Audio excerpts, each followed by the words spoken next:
Vedno samo rečejo, dolgočasno mesto birokratov, prestolnica Evropske unije. Ampak vam povem, Bruselj zna biti strašno šarmantno mesto. Kar za menoj.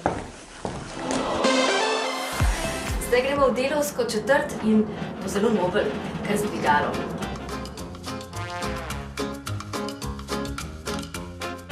Marolj je četrt takoj pod sodno palačo, kraj za priseljence, umetnike in boeme, že skorajda pariško.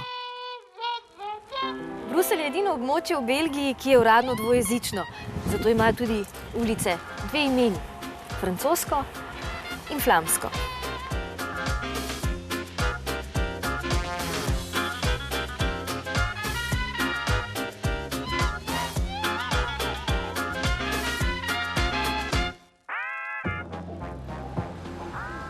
Belgijska prestolnica je bilo prvo mesto, kjer se je secesija uveljavila kot arhitekturni slog in je še danes eden od evropskih centrov za ljubitelje Art Nouveauja.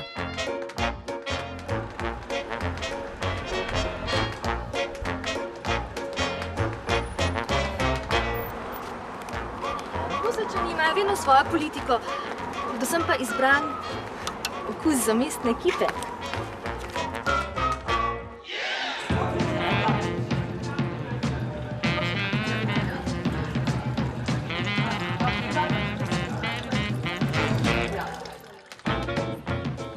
Ena od največjih znamenitosti mesta je še vedno bruseljski deček, kip z izbranim okusom. Toliko pompa okoli tako majhnega kipa, ampak upravičeno. Tale ima več oblek kot povprečna hollywoodska diva. Mannequin Pis je sprva bil povsem običajna fontana, ki je mesto oskrbovala s pitno vodo. Od 17. stoletja dalje je kip postal pomemben simbol odpora, več kot obleganega mesta, saj je preživel številne napade, med drugim tudi francosko bombardiranje leta 1695. En fait, l'armée française a cassé Mannequin Pis et ils l'ont retrouvé évidemment, mais pour pouvoir faire pardonner son peuple et l'armée française, le roi de France à l'époque, il a offert le deuxième costume à Mannequin Pis. Bon, après ça s'est vraiment beaucoup accéléré. Maintenant nous avons 932 costumes dans la collection des costumes de Mannequin Pis. V Bruslju imata svoj sedež tudi Evropska komisija in Evropski parlament, ampak to ne pomeni, da tam sedijo same sive birokratske miši. To je pisan svet s klasičnimi sukniči in zanimivimi dodatki. Bruseljski šik, zdaj pa hitro na prvi sestanek. Evropski parlament je ena od največjih demokratično izvoljenih institucij na svetu. V njem sedi 705 poslancev, 8 tudi iz Slovenije in vesela sem, da je danes z nami tudi poslanka Ljudmila Novak. Ljudmila, pozdravljeni. Ja, ženske v Evropskem parlamentu zasedate pomembne položaje. No, res je približno 40% žensk v tem mandatu. Najpomembnejša mesta pa v večini še vedno bolj moški zasedajo. Tako od vseh predsednikov parlamentov do sedaj Evropskega parlamenta sta bili samo 2 predsednici. No, v slovenskem parlamentu še ni bilo nobene, torej smo malo boljši. Ampak res pa je, na začetku korona krize so države članice zelo različno odreagirale. Tudi Italija se je potem pritožila, da ni tiste prave solidarnosti, vsaj na začetku bilo. Danes pa še kako čutimo, da potrebujemo Evropsko unijo, sploh v teh časih, ko rešujemo posledice epidemije. Ja, ta kriza je tudi pokazala, kako smo pravzaprav povezani. Pandemija je na začetku čisto vse presenetila. Vsi smo mislili, da bo ostala tam nekje na Kitajskem in se nismo zavedali, da je že pri nas.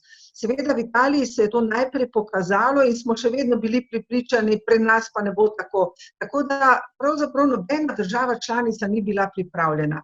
Potem se je pa pokazalo, da vendarle smo solidarni, da so države med seboj si pomagale, nekatere so sprejemale celo paciente iz teh najbolj ogroženih držav. Sedaj pa evropske inštitucije iščejo nove rešitve, kako v tem času pandemije pomagati državam članicam na različnih področjih, še posebej pri nabavi opreme, in pa kakšne ukrepe sprejeti po pandemiji za okrevanje gospodarstva, delovna mesta. Skratka, turizem, skratka, da bi se življenje vrnilo. In pa seveda, da bi bili ti ukrepi usklajeni, nediskriminatorni in pa varni. Se pravi, še naprej govorimo o finančni pomoči, ne vsem nam, ki nas je epidemija prizadela. Zagon gospodarstva, še ena pomembna tema. Ja, ravno v teh dneh poteka tudi mini plenarno zasedanje Evropskega parlamenta v Bruslju. Nekaj poslancev bližnjih je tam, večina dela od doma, spremlja, glasujemo po internetu, se vključujemo v videokonference in prav sedaj se razpravlja tudi o pripravah večletnega finančnega okvirja, v katerem bo veliko projektov, sredstev namenjenih za blaženje posledic pandemije in pa za zagon gospodarstva, za nove investicije, za podporo zdravstvenemu sistemu, za zaposlovanje. Tako da iz sedanjih ukrepov, kjer je denar namenjen iz rebalansa proračuna za leto 2020, bo Slovenija deležna tudi 600 milijonov evrov, ki bodo namenjeni torej nepovratnih sredstev in ta sredstva bo Slovenija večinoma uporabila za zdravstvene namene. Ljudmila, vi v teh časih delujete od doma. Kdaj bomo lahko spet potovali? Kdaj se bodo odprle meje, če sploh v letošnjem letu? Ja, bodo. Prav v teh dneh govorimo o odpiranju meja med državami. Želimo, da bi znotraj šengenskega območja spet bilo območje brez meja. Seveda si želimo, da bi bilo to prehajanje varno. V Bruselj ne vem, kdaj bomo šli, morda junija, julija, me pa spet skrbi, ker letalski prevoznik, ki je sedaj vozil iz Ljubljane, Brussels Airlines, odpušča, zmanjšuje linije, tako da ne vem, po kakšni poti bomo spet tja potovali.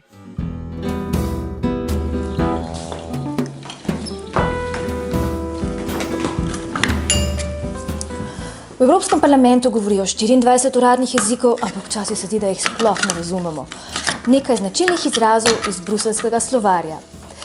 Evropa različnih hitrosti.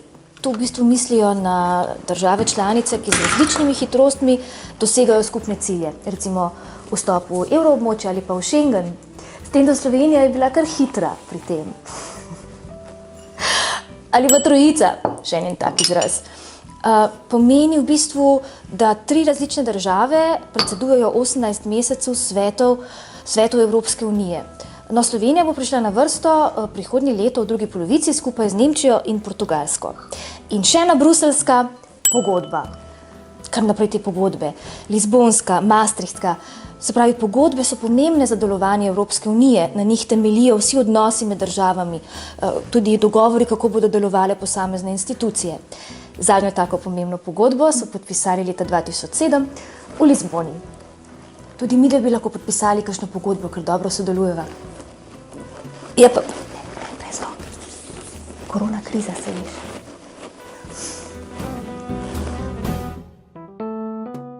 Kot novinarka sem vedno rada delala v Evropskem parlamentu, zato ker med poslanci srečaš toliko zanimivih profilov ljudi, od nekdanjih športnih zvezd, zvezdnikov nogometa, televizijskih osebnosti, nekdanjih premierjev, zunanjih ministrov. No, med poslanci sedi tudi zdravnik, ki je sedaj z nami na zvezi. Hola, Manuel, bom dia, so good to see you.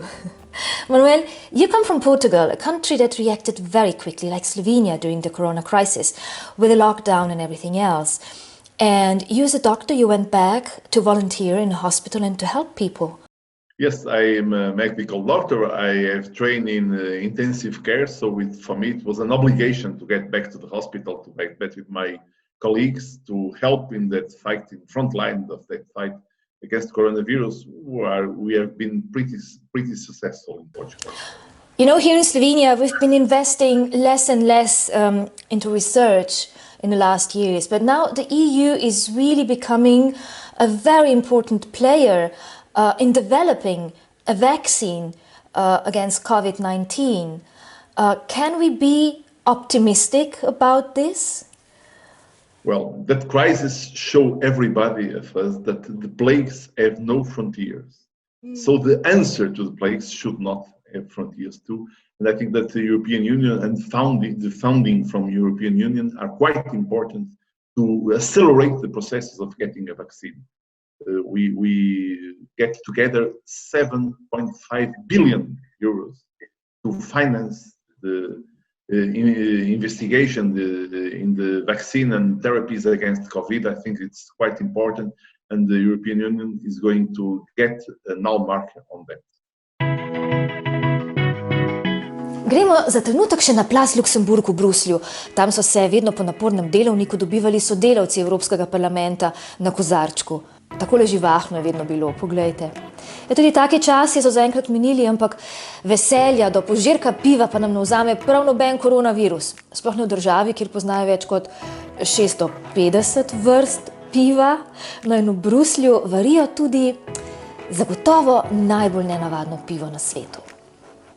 It's a very special beer indeed. It's a Lambic, and the Lambic is probably one of the most special beer today still produced in the world. Certainly one of the oldest, and maybe the oldest type of beer produced in the world, because we are still working in the same way than 300 or 400 years ago. Žan je četrta generacija pivovarjev v družini. Njegov prapraded Paul Cantillon je leta 1900 ustanovil eno od številnih malih pivovarn v Bruslju. Danes so zadnji, ki v prestolnici še proizvajajo pivo spontane fermentacije, se pravi brez kvasa. Vrenje dosežejo s pomočjo mikroorganizmov iz okolja. Zelo nenavadna oprema za pivovarja. We're going to do some tasting. Yes! Everything is ready. Your hammer? My hammer, my bucket, my glass. Which one do you want to taste? Something from this year? Something from this Something year. recent?